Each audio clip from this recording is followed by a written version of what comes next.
Hello everyone, मैं आपका दोस्त शफी अहमद और आप देख रहे हैं हमारा यूट्यूब चैनल दी अकाउंट्स।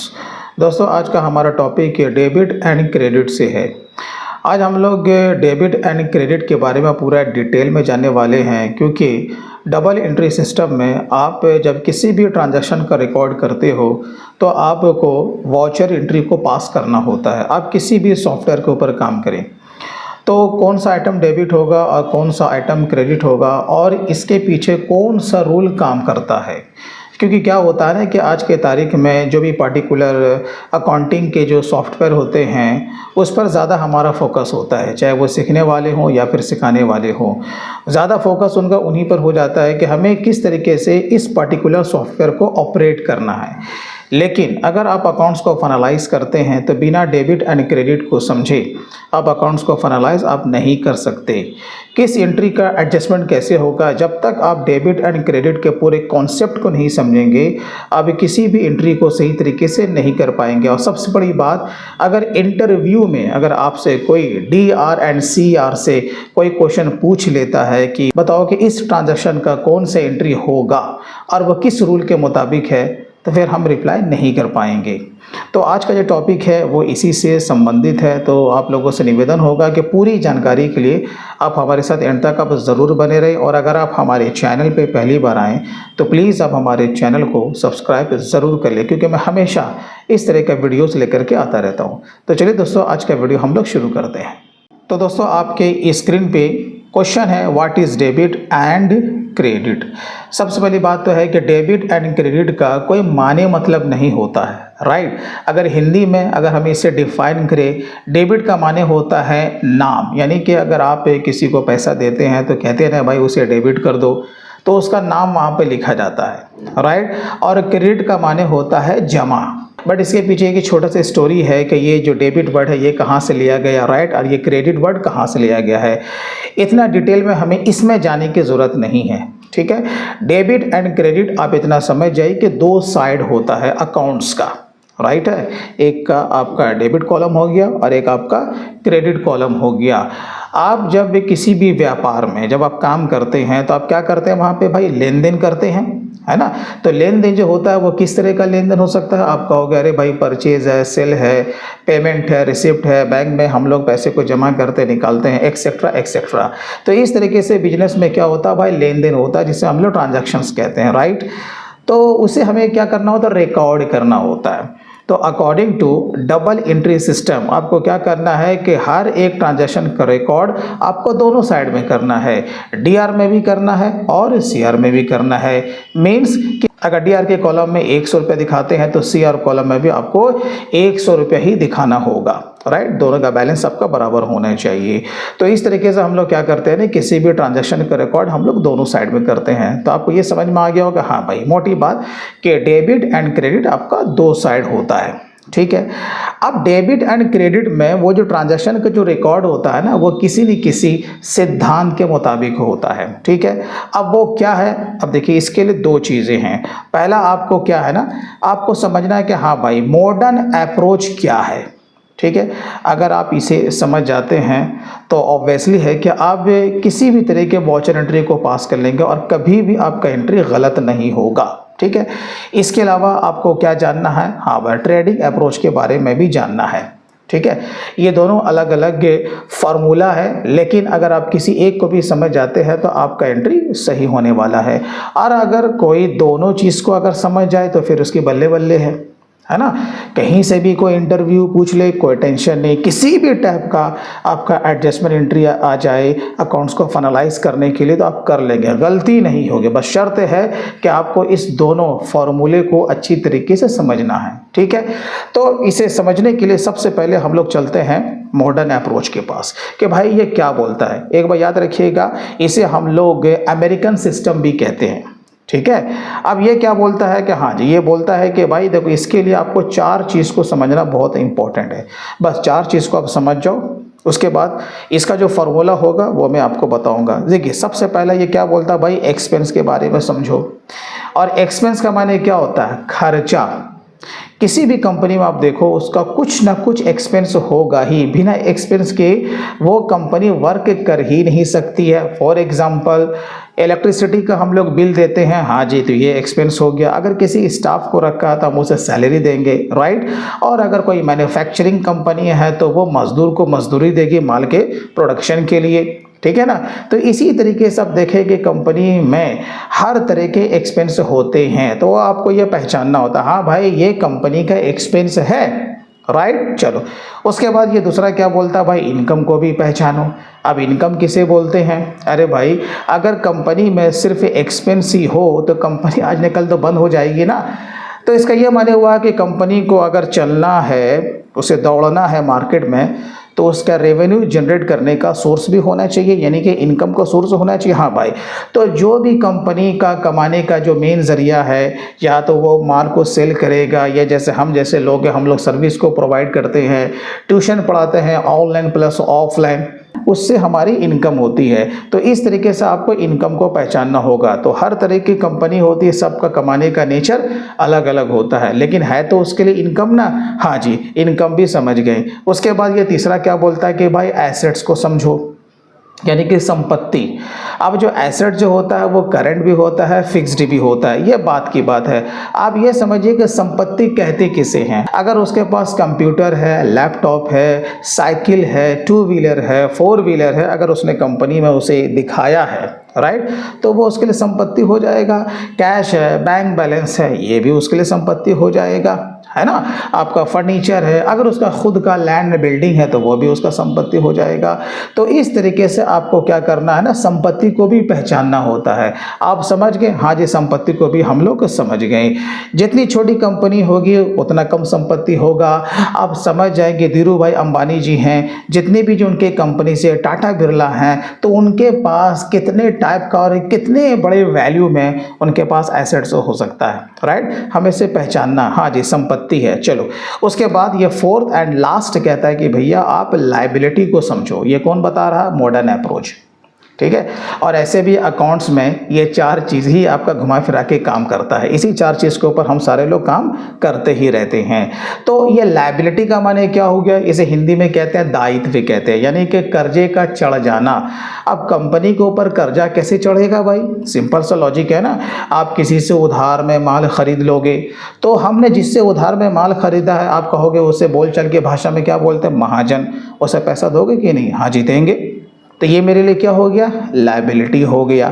इसी तरीके से कैपिटल भी बिजनेस के ऊपर लायबिलिटी है।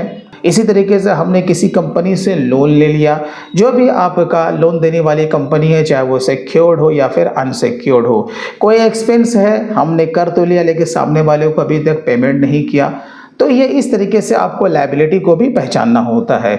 तो ये चार चीज़ें अगर आप समझ गए और पहचान लेते हैं ट्रांजैक्शंस में ही, तो बस इसका जो फॉर्मूला है ना, उसे आपको अप्लाई कर देना है, राइट। अब देखिए इसका फॉर्मूला क्या बोलता है। क्या बोलता है? सबसे पहला फॉर्मूला कहता है कि हाँ भाई, एक्सपेंस प्लस एसेट्स। अभी आपने जाना ना, एक्सपेंस किसे बोलते हैं? हाँ जी समझ गए। एसेट किसे बोलते हैं? हाँ जी समझ गए। अब क्या बोलता है कि अगर इसका वैल्यू इंक्रीज हो, अगर इसका वैल्यू आपके बुक्स में, आपके ऑफिस में, आपके कंपनी में अगर बढ़ता है, तो क्या करना है? उसे डेबिट करना है। अब आप बोलोगे ये बढ़ता कैसे है? बहुत सिंपल सा क्वेश्चन है ना। अब देखिए, अब क्या है ना कि भाई एक्सपेंस है, सपोज आपका अप्रैल के महीने से ही काम शुरू हुआ। अब आपका जो स्टाफ है, अब उसे सैलरी दोगे ना? आप कहोगे हाँ भाई देंगे। महीना पूर गया। अब पहले तो आपके मास्टर में सैलरी तो लेजर बना हुआ था, लेकिन उसमें कोई लेन देन हुआ ही नहीं था, ट्रांजैक्शन ज़ीरो था। तो इसका मायने सैलरी तो पहले ज़ीरो था ना। लेकिन जैसे ही हमने किसी को 10,000 का पेमेंट किया सैलरी के रूप में, तो इसका वैल्यू इंक्रीज कर गया। इसको कहते हैं बढ़ना, राइट। तो अगर एक्सपेंस प्लस एसेट का वैल्यू इंक्रीज करे, राइट, तो उसे क्या करना है भाई? अपने बुक्स में उसे डेबिट करना है। और जस्ट अगर डिक्रीज करे तो याद रखिए क्या करना है? क्रेडिट करना है। ये माइनस एंड प्लस का खेल जो होता है ना, वो मॉडर्न अप्रोच के थ्रू ही होता है। और ये बहुत इंपॉर्टेंट है मॉडर्न अप्रोच के थ्रू काम करना। वो इसलिए कि जब हम अकाउंट्स को फाइनलाइज करते हैं ना, तो यहाँ पर बस DR एंड CR का ही खेल होता है। ठीक है, तो अच्छी तरीके से इसे आप समझिए। एक बार अगर समझ जाएंगे, इस बात की गारंटी है कि लाइफ टाइम फिर आपको कहीं टेंशन नहीं होने जा रहा। तो आपको क्या कर देना है भाई, हाँ, एक को समझ गए, दूसरे वाले को उल्टा कर दो, यानी कि रिवर्स। ये वही बोल रहा है ना, एक्सपेंस प्लस एसेट्स अगर डिक्रीज हो, यानी कि हमारे बुक्स में उसका वैल्यू डिक्रीज हो, कम हो, तो क्या करना है, उसे क्रेडिट कर देना। ठीक है ना। चलिए अब यहाँ पर तीसरा देखिए इसका क्या बोलता है, इनकम प्लस लायबिलिटी। इनकम को हम समझ गए, हाँ, मेरा जो मेन सोर्स है कमाने का या किसी भी सोर्स से मेरे को आमदनी हो रहा है, अभी मैंने कहा कि वो इनकम है। लायबिलिटी भी आप समझ रहे हैं, वो क्या बोलता है, अगर इंक्रीज हो तो उसे अपने बुक्स में क्रेडिट करना है। और इंक्रीज का माने क्या होता है, वैल्यू का बढ़ना, राइट। और अगर क्या होगा, डिक्रीज करे तो आपको क्या कर देना, जस्ट रिवर्स। बस ये चार इसका फॉर्मूला है, राइट। ऐसे समझना तो आपको 1 और 2 ही है ना, 2 ही समझना, बाकी दूसरा तो आपका रिवर्स है, उल्टा आपको कर देना है। ठीक है, अब इसको हम लोग कुछ एग्जांपल से समझते हैं। ये देखिए, ये जो पहला जो क्वेश्चन आया, परचेज इन कैश 5000, नगद में हमने माल खरीदा। अब परचेज मेरे लिए क्या है, आप कहोगे एक्सपेंस है, राइट। अब बताओ, जब हम लोग माल खरीद रहे हैं तो यहाँ पर एक्सपेंस हो रहा है ना। जब एक्सपेंस हो रहा है तो एक्सपेंस का वैल्यू क्या हो रहा है, इंक्रीज कर रहा है, 5000 से बढ़ रहा है। पहले तो मेरे पास माल था ही नहीं, हमने खरीदा ही नहीं था। अब जब खरीदा तो उसका वैल्यू इंक्रीज कर गया, इसी को बोलते हैं वैल्यू का बढ़ना। मॉडर्न अप्रोच का क्या बोलता है, अगर एक्सपेंस का वैल्यू इंक्रीज हो तो डेबिट करना है। तो यहाँ पर आपका परचेस क्या होने वाला है, डेबिट होने वाला है, राइट। अब यहाँ पर जो हम देख रहे हैं, इस ट्रांजैक्शन में कैश है, और कैश का माने क्या, मेरा संपत्ति है ना। अब वहाँ पर इसका क्या बोलता है फॉर्मूला, अगर एसेट का वैल्यू डिक्रीज हो तो क्रेडिट करना है, राइट। अगर बढ़ेगा तो हम एसेट को क्या करेंगे, डेबिट करेंगे, और घटेगा तो उल्टा कर देंगे। तो यहाँ पर देखो कितना सिंपल सा इसका एंट्री है। हाँ भाई, परचेस आपका डेबिट हो गया और कैश आपका क्रेडिट हो गया। अगर इस तरीके से समझ के करेंगे ना तो एक भी एंट्री आपका गलत नहीं होगा। उसके बाद यहाँ पर नेक्स्ट जो हम एग्जांपल में है कि हाँ भाई, परचेस कंप्यूटर इन कैश 10,000। अब देखो मैंने नगद में क्या खरीदा ना, कंप्यूटर खरीदा है। अब जो यहाँ पर जो कंप्यूटर जो हमने परचेस किया ना, यहाँ पर हम इसे गुड्स एज्यूम नहीं कर रहे हैं, राइट। गुड्स हम लोग उसे कहते हैं, जैसे मैं आपको बता देता हूँ कि हाँ भाई हमने परचेस किया, इंटेंशन है उसे रीसेल करना, तब यहाँ पर कंप्यूटर मेरा गुड्स कहलाता। लेकिन यहाँ पर मैंने कंप्यूटर को अपने कंपनी में यूज़ करने के लिए परचेस किया, तो ये मेरा फिक्स्ड एसेट्स कंसीडर किया जाएगा। तो अब यहाँ पे एंट्री क्या बनने वाली है, ठीक है, क्या बनने वाली एंट्री, यहाँ पर आपका कंप्यूटर डेबिट हो जाएगा और कैश आपका क्रेडिट हो जाएगा। जबकि दोनों का दोनों आपका क्या, कंप्यूटर भी एसेट्स है और आपका कैश भी क्या है, आपका संपत्ति है। और मॉडर्न अप्रोच का फॉर्मूला क्या बोलता है, अगर संपत्ति का वैल्यू, एसेट का वैल्यू इंक्रीज करे तो डेबिट करना है, और डिक्रीज करे तो क्रेडिट करना। आप कहोगे किसका वैल्यू इंक्रीज कर रहा है, कहोगे कंप्यूटर। पहले तो कंप्यूटर था ही नहीं मेरे ऑफिस में, है ना, कंप्यूटर था ही नहीं, तो वैल्यू क्या था, 0 था। अभी 10,000 से कंप्यूटर क्या हो गया, इंक्रीज कर गया, राइट। तो हम क्या करेंगे, कंप्यूटर को हम डेबिट करेंगे और यहाँ पर जो कैश है हम उसे क्रेडिट करेंगे। चलिए नेक्स्ट क्वेश्चन हम लोग देखते हैं। हाँ भाई, प्रीपेड रेंट, ये एडजस्टमेंट एंट्री है, ये आपको फाइनलाइजेशन में काम आता है। अब ये कह रहा है कि हाँ भाई, प्रीपेड रेंट, प्रीपेड रेंट का माने क्या होता है, अरे भाई हमने रेंट को एडवांस में दे दिया। मार्च क्लोजिंग में कभी कभी ऐसा होता है ना कि मार्च का ही महीना है, लेकिन हमने सामने वाले लैंडलॉर्ड को जो पेमेंट किया है नेक्स्ट ईयर का भी कर दिया, अप्रैल मई जून का भी कर दिया। तो आपको क्या करना पड़ेगा, वो एंट्री को उसी के हिसाब से आपको एडजस्ट करना पड़ेगा, ठीक है ना। तो प्रीपेड रेंट, अब क्या होता है कि हमने किसी को रेंट तो दिया लेकिन हमने ज़्यादा बुकिंग कर लिया, क्या कर लिया, अपने बुक्स में ज़्यादा बुकिंग कर लिया। तो इसका माने आपको क्या करना पड़ेगा, जितने अमाउंट से आपका जो भी एक्सपेंस ज़्यादा बुकिंग हो गया है उसको रिवर्स कर दो। तो मॉडर्न अप्रोच क्या बोलता है, अगर एक्सपेंस का वैल्यू इंक्रीज करे तो डेबिट और डिक्रीज करे तो क्रेडिट करना है। तो ये आपका एडजस्टमेंट में काम आपका आएगा। आपका जो भी रेंट है, जितना भी आपका यहाँ पर वैल्यू दिया हुआ है, उससे आपको क्या करना है, क्रेडिट करना है। तो डेबिट क्या हो जाएगा, देखो प्रीपेड रेंट हो जाएगा। क्या हो जाएगा, प्रीपेड रेंट आपका डेबिट हो जाएगा और रेंट आपका यहाँ पे क्रेडिट हो जाएगा। तो मॉडर्न अप्रोच के हिसाब से आपको बिल्कुल समझ में आ गया होगा, क्योंकि प्रीपेड जो रेंट है ना, ये मेरे लिए एसेट बन गया, क्योंकि मेरा ही पैसा लैंडलॉर्ड के पास ज़्यादा चला गया, राइट ना। तो हमने एडवांस में उसको पेमेंट कर दिया। तो यहाँ पर क्या हो रहा ना कि मेरा एसेट का वैल्यू जो कि प्रीपेड रेंट के रूप में है वो इंक्रीज कर रहा, तो हमने उसे अपने बुक्स ऑफ अकाउंट्स पर डेबिट कर दिया। अब देखते हैं नेक्स्ट, कैश सेल्स। नकद में हमने माल बेचा। अब कहोगे कि मॉडर्न अप्रोच के हिसाब से इसे आप एक्सप्लेन कीजिए, है ना। एंट्री तो बहुत सिंपल है, कैश डेबिट सेल क्रेडिट। तो कैश जो यहाँ पर है ये मेरा क्या है भाई, एसेट्स है ना, तो वैल्यू इंक्रीज कर रहा है ना। हाँ जी हाँ, क्योंकि 5,000 से हमारा गल्ले का वैल्यू बढ़ गया। पहले तो 6,000 रुपया था, 5,000 रुपये का नगद माल बेचा, तो अब 6 5 11,000 रुपया हो गया। तो कैश का जो वैल्यू है वो इंक्रीज कर गया, और कैश मेरा एसेट है तो ये डेबिट हो जाएगा। और सेल मेरे लिए क्या है, आप कहोगे इनकम है। अभी आप ही ने बताया, हम जो माल बेचेंगे तो सेल मेरे लिए इनकम। अब यहाँ पर मॉडर्न अप्रोच ने क्या कहा कि अगर इनकम का वैल्यू इंक्रीज करे तो क्रेडिट कर दो, तो कर दिया। तो ये बस इस तरीके से आपको एंट्री लेनी है, कैश डेबिट सेल क्रेडिट, लेकिन समझ कर, रट्टा मार के नहीं, है ना, समझ के एंट्री को लेना है। अब यहाँ पर देखते हैं नेक्स्ट क्वेश्चन। हाँ, charge depreciation at the rate of 10% on computer, इतना। अब जैसे कि मेरा कंप्यूटर जो था वो 10,000 रुपये का था, हमने परचेस किया था ना। हाँ भाई, वैल्यू जो दिखा रहा था 10,000 रुपया, लेकिन according to income tax rule हमें मार्च क्लोजिंग में क्या करना है, डिप्रिसिएट करना है, यानी कि उसके वैल्यू को कम करना है। तो चलो एज्यूम क्या है कि हाँ भाई 10% के हिसाब से कम करना है ना। तो कम करना, जिसका माने अब हमारा जो एसेट का वैल्यू है 10,000 का 10% कितना होगा, आपका हो गया 1,000 रुपया, राइट।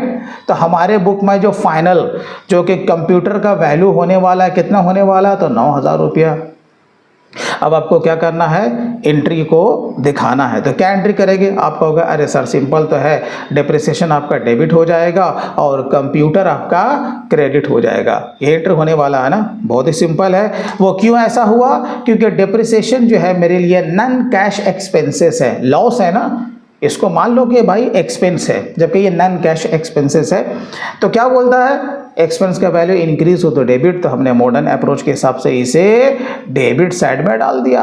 अब यहाँ पर कंप्यूटर का वैल्यू डिक्रीज हो गया, जब इंक्रीज हुआ तो डेबिट, अब डिक्रीज हुआ तो रिवर्स कर दो ना, क्रेडिट। बस माइनस एंड प्लस, याद रखिएगा अकाउंट्स में minus and plus DR and CR से होता है, ठीक है। अब अगर कोई बोले आपके जो चार्टर्ड साहब है, चार्टर्ड अकाउंटेंट साहब या एडवोकेट साहब, अब आपको कहे कि अकाउंट्स को फाइनलाइज करो, ये एंट्री ले लो, अगर कहे कि इसका वैल्यू इंक्रीज कर दो, तो क्या करोगे आप, मैं बता रहा हूँ। अगर वो डेबिट था तो अगेन डेबिट कर दो, बढ़ गया। अगर कहे कि इस पार्टिकुलर लेजर का वैल्यू डिक्रीज कर दो, कम कर दो, तो क्या करोगे, अगर वो डेबिट था तो क्रेडिट कर देना, जस्ट उल्टा, और अगर वो क्रेडिट था तो डेबिट कर देना। तो अकाउंट्स में minus and plus debit and credit से ही होता है, ठीक है। चलिए एक क्वेश्चन क्या है, purchase goods on credit from ABC and company 5,000। अब यहाँ पर ABC एंड कोई कंपनी है, हमने उसे उधार में माल खरीद लिया। अब बताओ, जब उधार में माल खरीदा तो ये हम पर कर्जा चढ़ा कि नहीं, हाँ जी चढ़ गया, जिसको हम कह रहे कि हाँ भाई लायबिलिटी इंक्रीज कर गई। तो किस रूप में कर रहा है, आप कहोगे महाजन के रूप में। ये मेरा महाजन है, जिसको हम लोग सप्लायर कहते हैं, और इसे सही भाषा में क्या बोलते हैं कॉमर्स में, सन्ड्री क्रेडिटर्स। ये क्या है, मेरा क्रेडिटर है, ये हमें आज न कल उसे पैसा देना है। तो यहाँ पर लायबिलिटी क्या हो रहा है, इंक्रीज कर रहा है। तो सिंपल सी लॉजिक है, हम इसे कहाँ डाल देंगे, CR साइड में।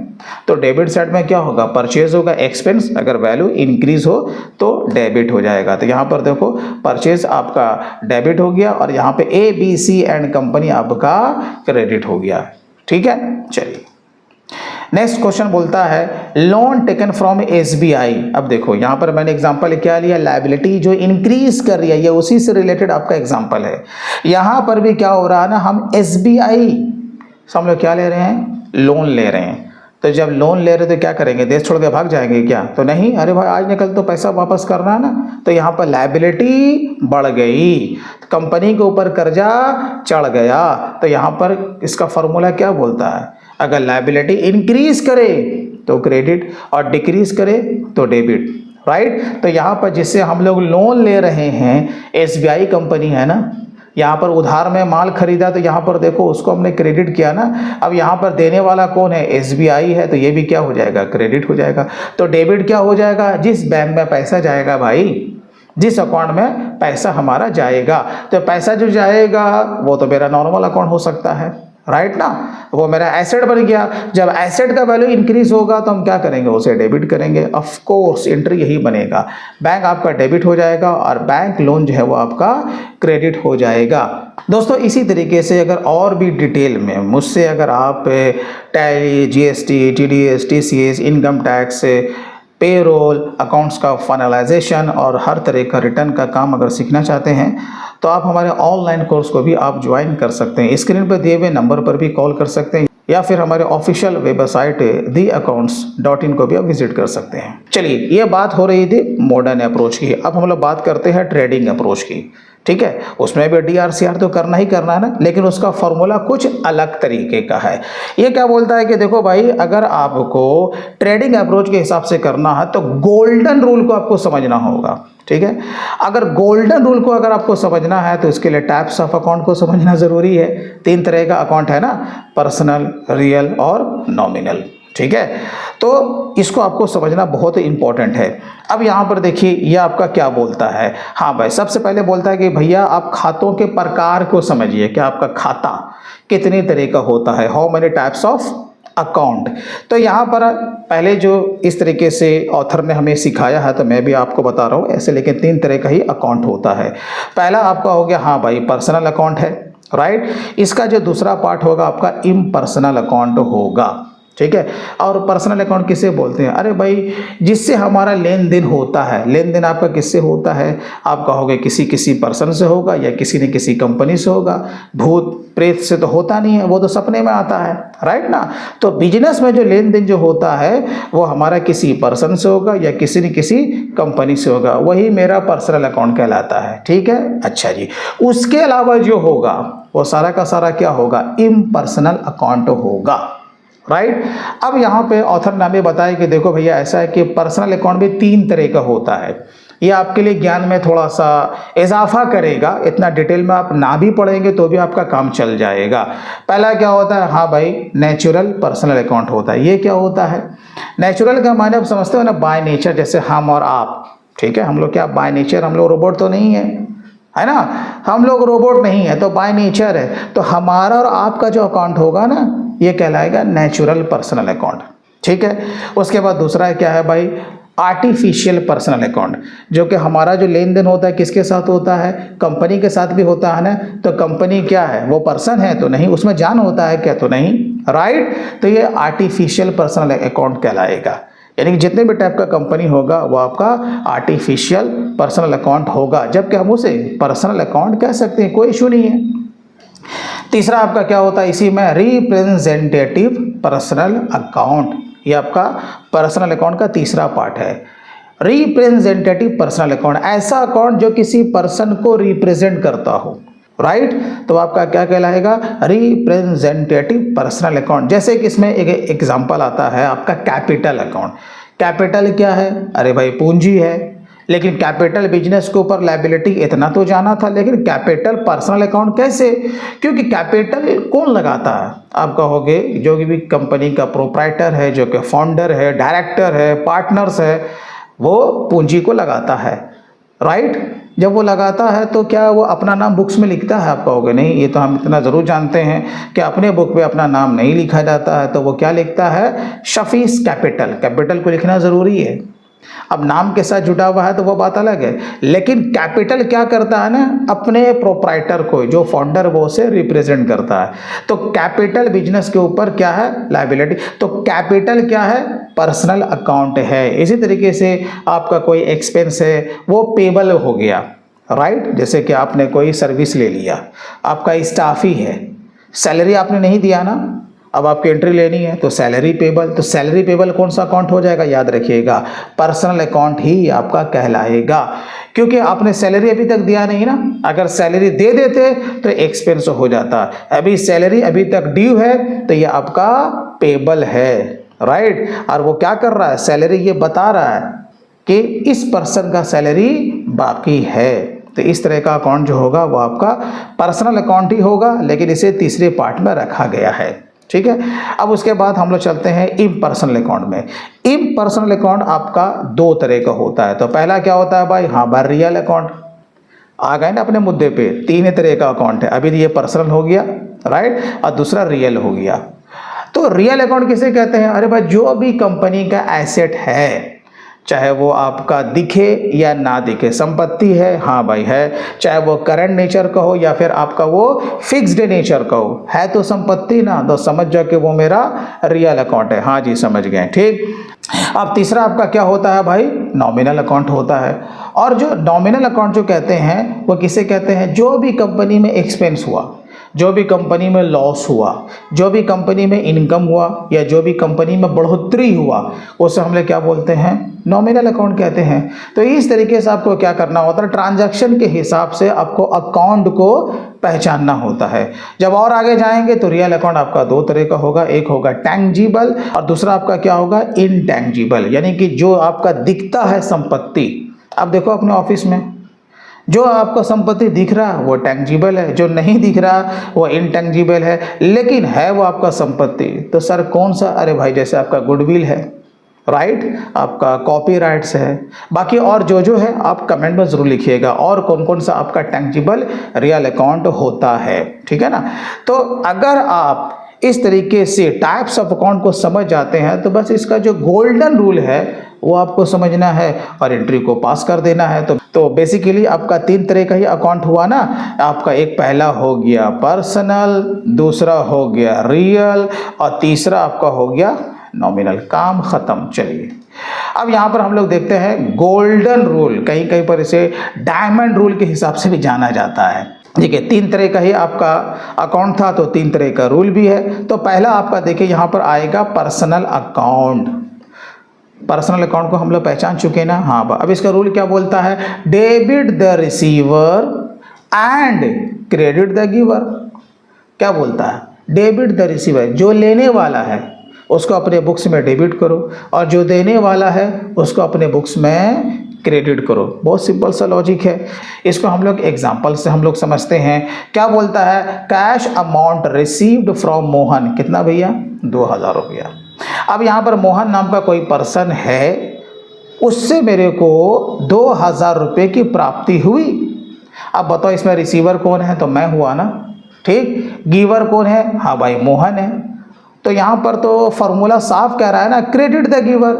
हाँ भाई मोहन तो सीआर में जाएगा, रूल तो यही बोल रहा है ना, लेकिन रिसीवर हम खुद हैं और आपको पता है कि अपने बुक में अपना नाम नहीं लिखा जाता है। तो मैं क्या लिखूंगा, शफी डेबिट, नहीं, ये गलत हो जाएगा, राइट। क्योंकि यहाँ पर डबल एंट्री सिस्टम में हम ये देखते हैं कि हाँ भाई एक तो यहाँ पर लेजर मोहन के नाम का, दूसरा कैश भी तो है, तो पैसा आ रहा है, राइट। अभी आपका रियल अकाउंट का फॉर्मूला क्या बोलेगा, debit what comes in and credit what goes out. तो पैसा आ रहा है ना, ठीक। तो ये क्या हो जाएगा, आपके बुक्स ऑफ अकाउंट्स में डेबिट हो जाएगा, ठीक है। तो यहाँ पर एंट्री यही बनने वाला, आपका कैश 2000 से डेबिट हो जाएगा और मोहन जो है वो आपका 2000 से क्रेडिट हो जाएगा। बाकी जो इसका नरेशन होता है वो हम लोग डालते हैं। नेक्स्ट हम लोग देखते हैं इसका example, cash amount paid to Rahim. अब रहीम नाम का कोई पर्सन है, पर्सन क्या भाई, मेरा महाजन, ऐसे कहो ना, हमने कभी माल खरीदा था, अब उसको हम पैसा दे रहे हैं, राइट। अब यहाँ पर रिसीवर कौन है, आप कहोगे रहीम चाचा। तो रहीम को हम क्या करेंगे, डेबिट द रिसीवर। यहाँ रूल तो कह तो रहा, डेबिट द रिसीवर। तो हम रहीम को अपने बुक्स ऑफ अकाउंट्स में डेबिट कर देंगे, राइट, और पैसा जा रहा है ना। रियल अकाउंट क्या बोलता है, अभी मैं आपको बताऊंगा, debit what comes in and credit what goes out. तो कैश आपके बुक्स में क्या हो जाएगा, क्रेडिट हो जाएगा। तो यहाँ पर सिंपल से एंट्री यही बनने वाला है, राइट। चलिए अब इसके बाद आता है आपका रियल अकाउंट। जैसे कि मैंने कहा कि रियल अकाउंट किसे बोलते हैं, अरे भाई संपत्ति को बोलते हैं। संपत्ति आए बिजनेस में तो डेबिट होगा, संपत्ति जाए बिजनेस से मुस्कुराते हुए तो क्या हो जाएगा, क्रेडिट हो जाएगा। अब इसका रूल भी वही बोलता है, डेबिट व्हाट कम्स इन, ठीक, and credit what goes out. अभी आपने देखा पैसा आया तो डेबिट, गया तो क्रेडिट। तो यहाँ पर कुछ एग्जांपल और यहाँ पर लीजिए, cash amount receive from Mohan, वही एग्जांपल है ना। यहाँ पर क्या आ रहा, मोहन से पैसा आ रहा है, तो यहाँ पर क्या हुआ, कैश आपका डेबिट हो गया, क्योंकि कैश मेरा क्या एसेट है ना। हम तो रिसीवर है लेकिन हम अपने बुक में अपना नाम नहीं लिखेंगे। और देने वाला कौन है, मोहन है, तो यहाँ क्रेडिट द गिवर है ना, क्रेडिट द गिवर। क्योंकि याद रखिएगा कोई भी जो लेन देन होता है ना उसमें या तो एक अकाउंट होगा या दो अकाउंट होगा या तीन अकाउंट होगा, क्योंकि मैक्सिमम कितना अकाउंट है, तीन ही अकाउंट है ना। तो उसी तरीके से आपको यहाँ पर पहचानना होता है कि इसमें कौन कौन सा अकाउंट है। अकाउंट को पहचान लिया, हाँ भाई, फिर उसका जो रूल है वो हमने दाग दिया, ठीक। चलिए नरेशन को डाल देंगे। अब यहाँ पर नेक्स्ट क्वेश्चन क्या है, परचेज मोबाइल सेट। मैंने नगद में मोबाइल तो परचेज किया, पहला वाले क्वेश्चन आएगा जो कि मॉडर्न अप्रोच में मैंने बताया था, है ना। तो यहाँ पर देखो 8,000 का हमने मोबाइल सेट परचेज किया। मोबाइल क्या है मेरे लिए, संपत्ति। कैश क्या है मेरे लिए, संपत्ति। आप कहोगे क्या चीज़ मुस्कुराता हुआ आ रहा है, आप कहोगे मोबाइल सेट आ रहा है।